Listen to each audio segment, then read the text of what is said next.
পেঁয়াজ ভেজে নিচ্ছি। এই যে ক্যাপসিকাম, আলু, গাজর, টমেটো সব দিয়ে ভালোভাবে, এই সবজিটা মনে বেশি হয়ে গেল।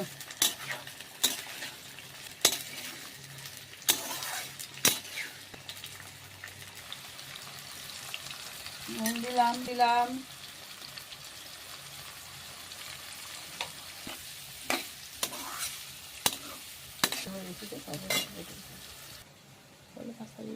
এই পাস্তা দিয়ে দিচ্ছি এর মধ্যে।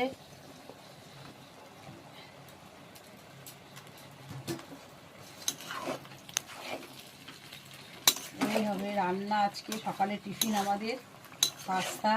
সব অতিথিরা চলে এসছে খাওয়ার জন্য, সব বসে আছে, কতক্ষণে নামবে কতক্ষণে খাবে, তো ভালোই বাসে, তাই এখন সব নামাবো। এখন অতিথিরা খাচ্ছে, এই এখন সব মজা করে।